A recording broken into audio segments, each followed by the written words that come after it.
আজকে আলহামদুলিল্লাহ আপনারা দেখেন আমাদের বাংলাদেশেও এই অন্তর্বর্তী সরকারের মধ্যে বাংলাদেশে একজন যিনি আজকে একদিন দুই দিন না যুগ যুগ ধরে বাংলাদেশে যিনি কোরআনের বাণী ছড়িয়ে গেছিলেন, অনেক উচ্চ মাপের একজন আলেম, তাই দামাত বারাকাতুহুল আলিয়া, আজকে দেশ গঠনের উনিও একজন গর্বিত অংশীদার। আলহামদুলিল্লাহ দেশের উন্নয়নে কাজ করতেছেন। তো ওলামায়ে কেরামকে আপনাদের কাছে অনুরোধ, ওলামায়ে কেরাম আলহামদুলিল্লাহ সারা বাংলাদেশে এখন কাজ করতেছে।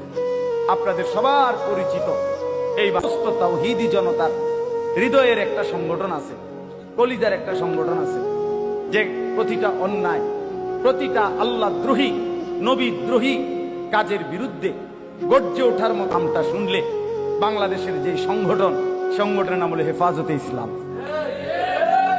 ঠিক না? হেফাজতে ইসলাম এইটাই কলজা রসুল্লাহ রায়, আর সাথে আল্লামা এইবার তো মাশাআল্লাহ 16 আনা। তো এই জন্য আলহামদুলিল্লাহ হেফাজতে ইসলামেরও সারা বাংলাদেশে ব্যাপকভাবে কার্যক্রম শুরু হয়েছে। আপনাদের অঞ্চলেও কাজ হবে, করতেছে।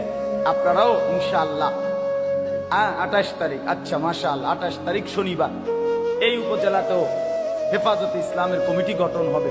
আপনারা সবাই আন্তরিকতার সাথে হেফাজতে ইসলামের দিনের জন্য কাজ করবেন, সহযোগিতা করবেন, পরামর্শ দিবেন।